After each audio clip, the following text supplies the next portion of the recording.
No ginger was harmed in the making of this podcast.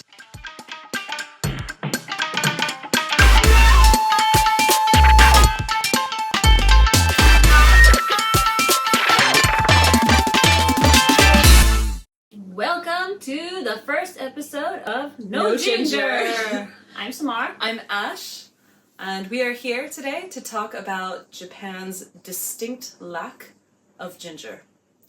If you're unaware, no ginger is a very bad translation of shoganai.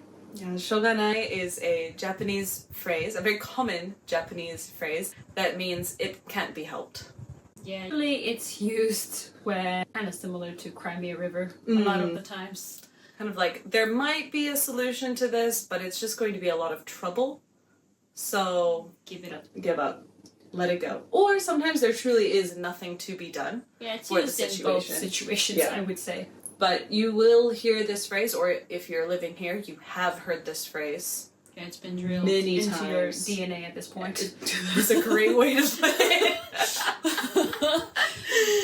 Yeah, so we thought we would make a podcast that is to kind of discuss what living in Japan is like, but not just for people who are interested in coming here or those who have been a tourist here, but mostly for those who are members of the international community in Japan, just like we are. Yeah, we will be debating whether it is really no ginger in many cases. And of course, we are both Americans, and For better or for worse. our contexts don't always relate to everybody. So we hope our viewers, listeners will weigh in, You. help us out, Yes. Let us know how you feel about it. what your experiences are. Yeah, send it in, and we would love to talk about it and continue to learn more about what it's like living in Japan, talk about it in a way that is meant for the international community. Because as we have talked about this so many times amongst ourselves, like, there's so much content that is made for people who are interested in traveling in Japan, who are maybe looking to move to Japan later, but for people who are just staying here and have been here for a while, there's not a lot of content geared toward us, and we all want to experience a little representation in the media. Yeah, at least podcast-wise. I mean, Reddit has been the main, I think, community. If you have a problem that you can go to, or some Facebook groups, but But in this case, if you have a problem, put it on the podcast. you can put it on the podcast. All right. So Samar, so that everyone knows a little bit about you, who are you? Where are you from? How long have you been here? Oh my god, those are a lot of questions. There was 3 questions. Okay, I'm from New York City. I'm from Queens, not Manhattan. And because that often gets conflated in Japan. When I first came, everyone was like, Gossip Girl, Gossip Girl. I'm like, I wish. Honestly, I personally wouldn't know the difference either. I'm from Queens, and I've lived in Japan for 8 years. I've lived Aichi-ken, Fukuoka-ken, stayed a month in Osaka. I know you think it doesn't count, but I think it was a very revolutionary time for I'm glad you my learned growth something. in Japan. And I am now in Chiba on my 4th year, hopefully my last year. And next year I plan to move to Tokyo. All right. I'm sick of the peanuts. Okay, well, if anyone listening happens to be sick of the peanuts, shut up. Sorry. If anybody listening happens to be in real estate and you have some good ideas of where Samar should move in Tokyo. I'm sure they do, but like, no. Not that suits the budget. Yeah, no. All right, I'll turn those questions back to me then. I'm Ash. I'm from the Southeast US. I've lived in a variety of states there, and I've been in Japan for 5 years. The entire time has been in Kanto. I started off in Saitama, went to Kanagawa. I work in Chiba. Tragedy. It is. And hopefully I could experience working in Tokyo at some point. Everyone needs to. Yeah, everyone needs to experience the hectic cold place. Yamanote line. Everyone should experience the Yamanote line. Yes, that will give you a new perspective on life. Experiencing Yamanote. So anyway, yeah, 5 years as a kind of a city girl, I guess. Yeah, I was talking to my Tokyo friends, Japanese friends, I think last week. I was just like, man, these tourists come and they think Japan is Tokyo, and Tokyo couldn't be farther removed from the rest of Japan. Tokyo and they were is like, really its own place. are we not Japanese too? I'm like, yeah, you are, but it's But kind you're of like Tokyoites first. kind of like expecting like New York City people to represent the rest of America. Oh, and it's yeah, just like, no. no, get out of Tokyo, guys. No, Come in on. the same way, like when people are like, "Oh, the South," and they only think of Texas, and I'm like, Oh. well, no, but I can see why. I Yeah. understand what happens there. They But even in Japan, like there's such a distinction between those who are from Tokyo versus those who are from Osaka, the two largest cities in Japan. So I mean, even that kind of nuance exists. That's so funny. All right, so if our plan for this podcast is to talk about what situations do have some ginger and which ones perhaps do not, we asked our friends, our families, for our if they were facing any situations where they needed a verdict Yes. on whether there was some ginger, if there's something to be done or no. Yeah, we call this segment No Ginger. Yeah, we're very creative like that. So I will read out this message that we have received. Shall I? If I can find for it. Okay. Dear hosts, Cold. I just Colt? Did you say Colt? Cold, like where are our names? cold. Like We have cold. names. I didn't realize we had gotten so far already. Okay. I just recently moved to Tokyo, and it's been pretty good so far, but my upstairs neighbor is ungodly noisy. Common problem. I know it's a woman because I can hear her singing, at midnight, most nights, will come home in the evening and seemingly doesn't understand that you should take the cinder blocks off your feet at the genkan. Pause to mention that the genkan is term for the entrance to the house. On Fridays and Saturdays, even some Sundays, she leaves around 7 p.m. and comes back around 1 a.m., usually laughing or singing, stumbles up her stairs, and then starts bowling? I don't know. I've heard her fall off the ladder to her loft area, drop things out of her pockets, moving furniture literally at 2:30 a.m. I'm almost surprised she hasn't punched a hole in her floor. It's driving me insane. I've put in a complaint to the leasing company, but it doesn't sound like anything has changed. What's the verdict? Yes, ginger or no ginger? Well, I think this is a yes, Ginger, because the viewer or the writer of this email, they haven't exhausted all options yet. That's what you're assuming. Well, they've But I written to just recently moved to Tokyo, is what's written. Yeah. So it could be that the neighbor upstairs doesn't know someone has moved in, it could which is because people in Tokyo move in and out all the time. I think it's not common in Tokyo, but a lot of people, when they move into like apartment buildings outside of Tokyo, they'll give like gifts. It's basically to, I think, partially announce their presence, like, and so that when there is a noise complaint, you can kind of go directly to the person. Because when I moved into an apartment, I did that. Like, I gave presents to everybody. And when we did have, like, a noise complaint, it was very easy because I would see my neighbor and they knew who I was. They had, like, some really noisy kids running up and down the hallway. And I was just like, yo, none of these. I need to sleep.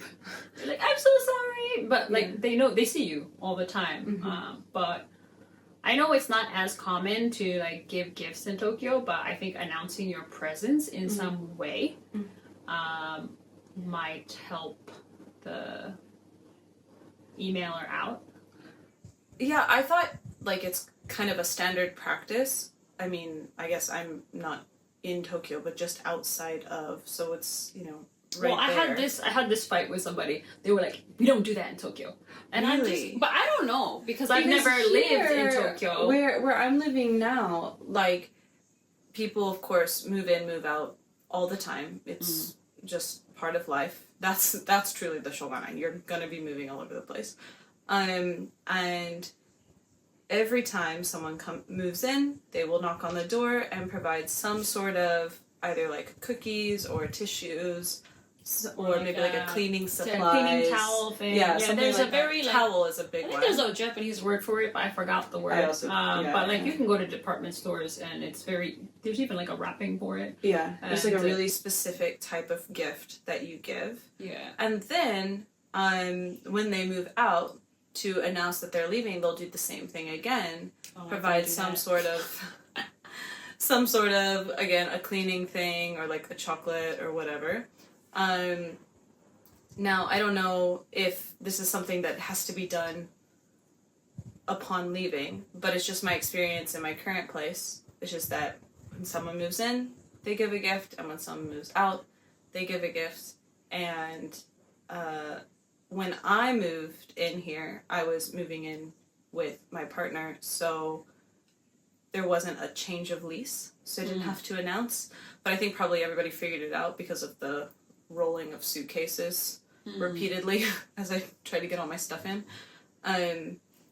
But yeah, like I know it is expected that you introduce yourself, or even if the person is not there when you've done it, at least to drop off the present in their mailbox or leave some sort of note or try to come back again later is kind of the standard. But I guess if that's not done in Tokyo, well, I think But still, like, why not? Japanese people would be aware of the custom. It's not Yeah. like so foreign to them. Like I think a lot of people in Tokyo aren't even from Tokyo. So in this case, where this emailer is having problems and they just moved in, it could be nobody knows that they have moved in, and if they were to give like a little gift to all the neighbors, announce their presence, who they are, then the neighbors could also consolidate their power.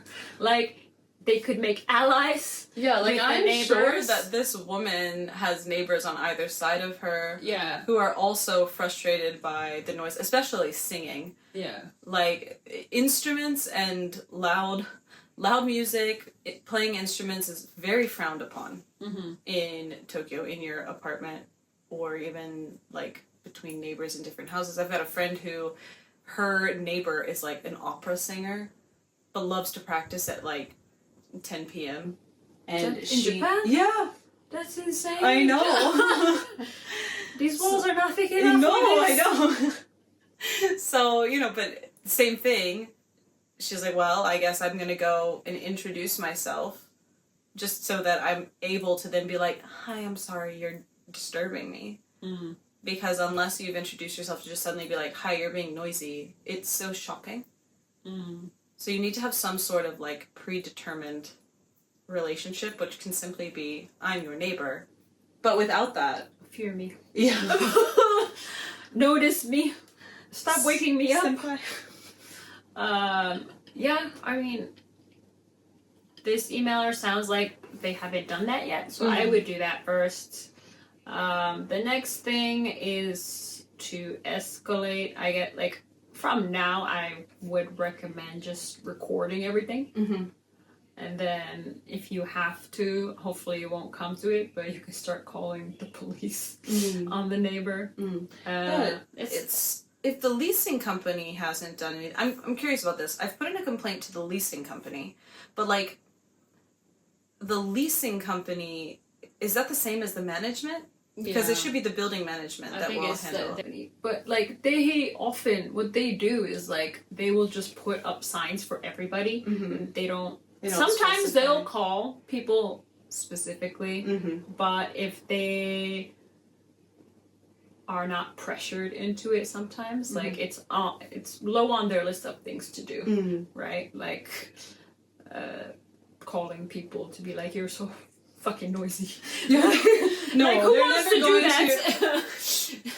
Like. Well, because like a lot of Japan being such a trust-based society is that they just kind of assume everyone is going to follow the rules, and generally the rules are decided like what won't disturb someone. What is the least disturbing option? And if the least disturbing option is, oh, well, you're in an apartment unit, so you know that you need to be quiet to not disturb your neighbors, like, that's just the understanding of it being a trust-based society, is that obviously you would do that. So for somebody to break that rule is already, like, this unspoken social rule, right? For somebody to break it is already quite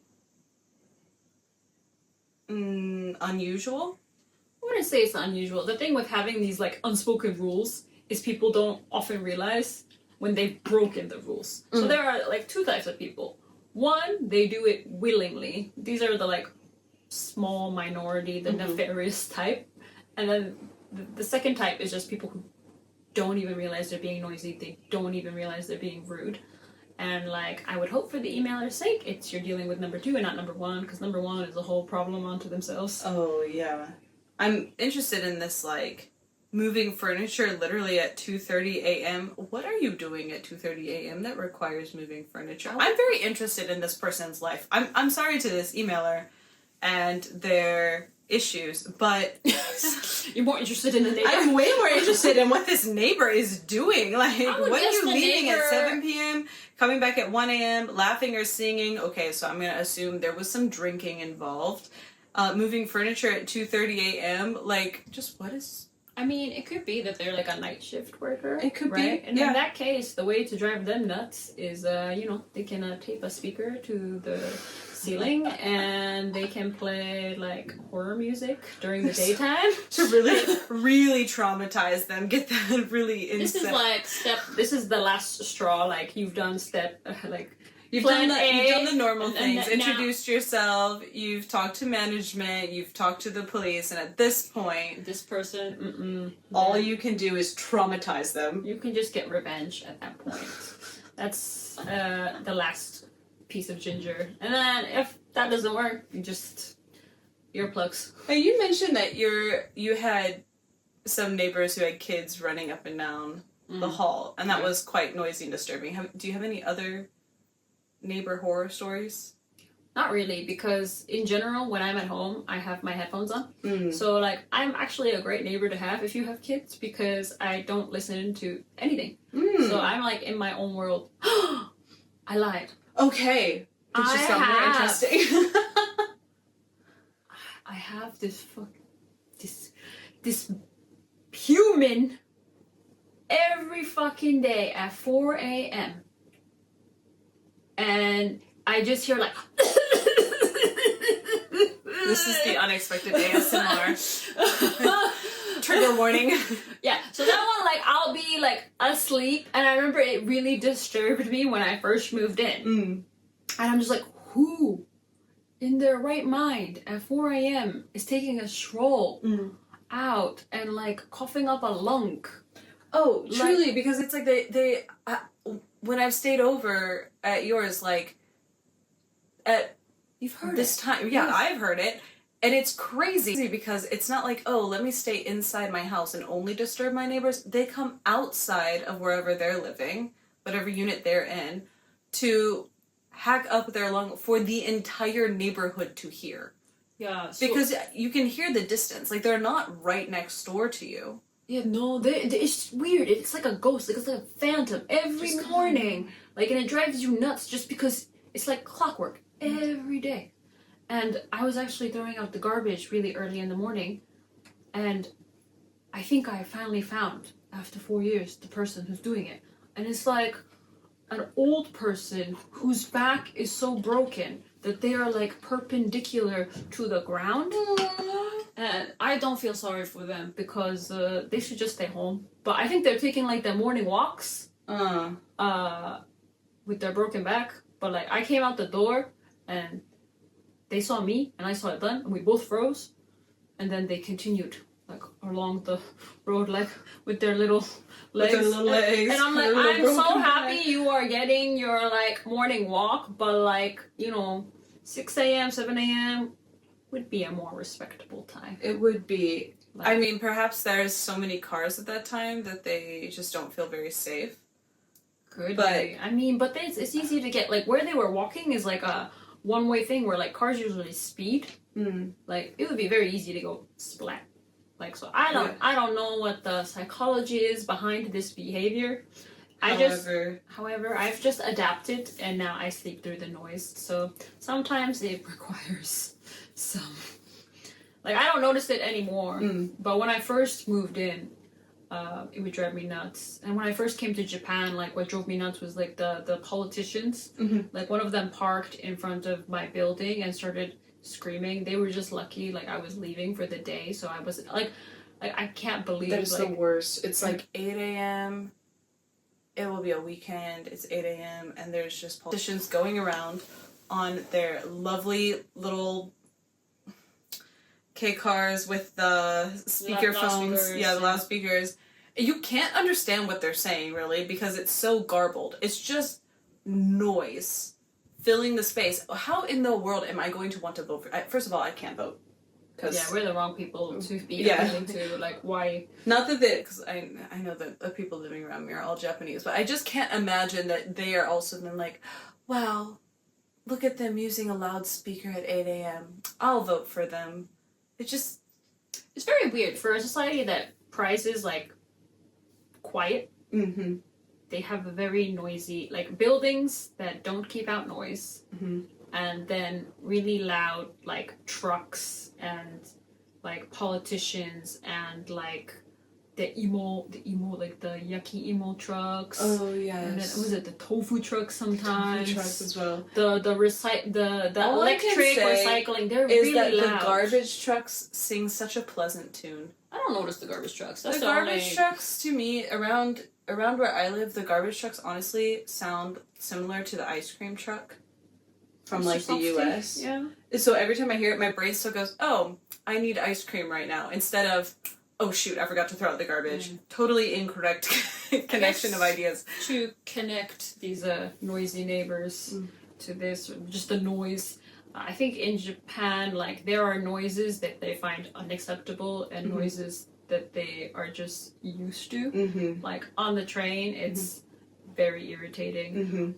In apartments, I don't think they necessarily always, depending what house they came from, they expect, like, all houses are maybe made equal. I mean, but when you're moving somewhere that's maybe not as well soundproofed in Tokyo, which I think a lot of buildings, because they are made very cheaply, they're going to be like this. So I kind of feel like it's kind of where the culture of giving a gift came from. It's like a preemptive, I apologize for the noise on the fact that I will be moving in. Yeah, definitely.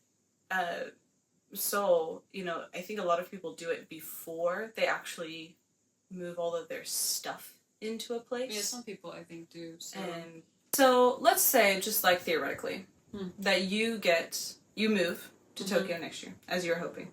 Yes. And you get a very noisy neighbor. You have done steps 1, introduce, give a towel. I'm the host. You have done step 2, tell management. You have done step 3, talk to the police, and still you simply are woken up at 2:30 a.m.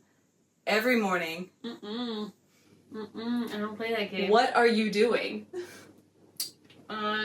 It's going to be war, I think, for me. Like, I am going to be blasting the speaker at that person. Unless they're crazy.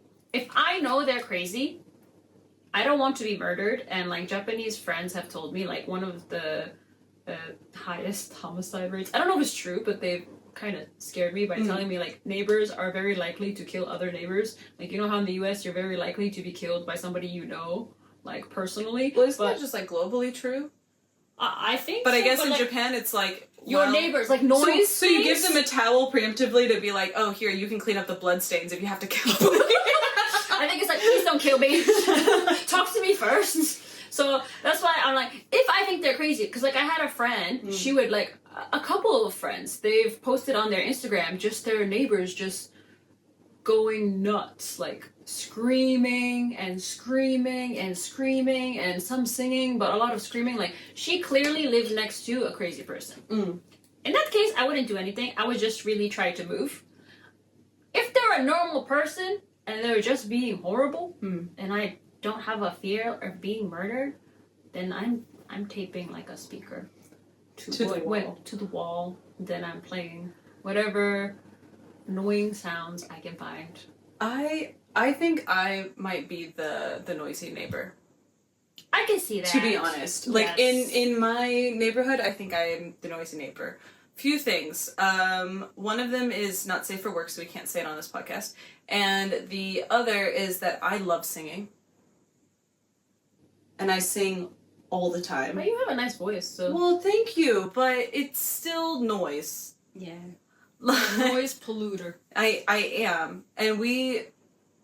Like, my partner is so classically Japanese that he's like, oh, I've got to have an open window. This is where, like, the Japanese and the Germans are very similar, actually. It's this concept of, like, you have to let fresh air into the house. Yeah, I don't get it. So, yeah, he's kind of like that, like, oh, we have to have the doors open, not the doors, the windows open to let fresh air in, and I'm like, well, he's also not a particularly quiet person, so we just have normal conversations. I'm sure that whoever is next to us assumes we're constantly arguing because we're always having very heated discussion. So we're noisy talkers. I'm a noisy singer. Well, yeah, there's that. Just a couple of Sagittarians together. And then, also, we love to go out and have a drink. This is not confusing to anybody. No one is shocked. Sorry, Mom. When we come back, our filter for what's noisy is a kind of shot, but especially his. He's like, oh, it is time to now blast music. So it'll be, Bamboo you know, boy! What are you doing? it'll be like, we'll get back midnight, just start blasting music. We've got the windows open.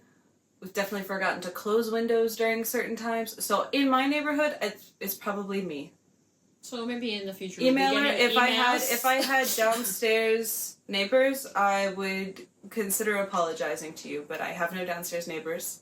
Yeah, at least you are like isolated from other. Yeah, we have like a houses. kind of masonette situation. So there's only like one wall. There's always only one wall. There's only one neighbor. To my building, and the next neighbors are like a few yards away. Yeah, so I think It's not terrible, but yeah, you haven't gotten a noise complaint, have you? I haven't. But my partner has. This is actually before we met. But he. That's not your fault then. It's his I fault. know it's not my fault, and I know it's his fault. I think if we got another noise complaint, it'd still be his fault. Yeah, it's like they know he's. But he got a noise complaint for watching a film. Like, he had the volume up too loud. Oh and God, the does he neighbor make this came with over. the IMAX? Yeah, like the neighbor came over to tell, like, or didn't come over, just wrote like an extremely passive aggressive letter. A letter. Yeah. And sent this letter. Obviously, put the letter in the letterbox. That's normal. And it was like, I'm very sensitive to bass. Bass. So you cannot play your movies. No trouble. You can't play your movies that loud. Anyway, this couple, they've moved out now, but they then proceed to have a child. So naturally, their kid grows up, and they never took this poor child outside. So his only form of exercise was like sprinting up and down the stairs. But the stairs are right next to the stairs in our place. They're like, they're adjacent. So, or I guess they run parallel. I don't know English.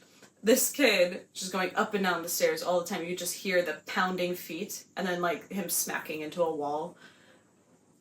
Very noisy, usually right around 6, 7 a.m. Not that that's a horrible time to be awake, but like on a weekend, just take your child outside. So then I guess your partner started watching all the movies. Well, then he was like, oh, I guess, oh, I want to watch a movie, like, we should be quiet about it. And I was like, we have no reason to now. Because we can just go, oh, yeah, sure, we can turn off the volume. Can you turn off your child? Like, yeah, no. So, I mean, one is kind of just its nature. for sure. But also, like, parents, there's a park right there. It's literally 1 minute walk away. You have literally like 4 parks around here. Yeah, that's also true. Like, just walk a direction. You are gonna find a park. There's so many. Yeah, but that's... So maybe what the emailer needs to do is write a really passive-aggressive letter in Japanese. Mm-hmm. You can have ChatGPT help you, and then you can hand copy it. So they can... Put it in red ink, too, for the full... The factor. Yeah, truly. Just a warning for what the towel was needed for. Yeah. Yeah. In the end, I'm gonna give this one a... There is ginger. There are some steps to be taken. And only if all steps have been exhausted, then the last thing you can do is move. That's really hard as a foreigner. Yeah. But we don't need to get into that discussion today. Yes. So Today is not the day. I'm gonna give this one ginger. I'm gonna sprinkle more ginger. Shall we close this one up? Episode 1 done? It's done! It's over, okay. Hopefully we can only improve from here. It all goes up from here. Thank you for your support. Yes, this has been No Ginger. Our podcast is produced in its entirety by Ash and Samar. Special thank you to today's emailer and to you, our listener. Subscriptions and DMs are welcome at No Ginger Podcast on Instagram, YouTube, TikTok, or wherever social media is found. Or send submissions to nogingerpodcast@gmail.com. If you've got a problem, we'll put it on the podcast.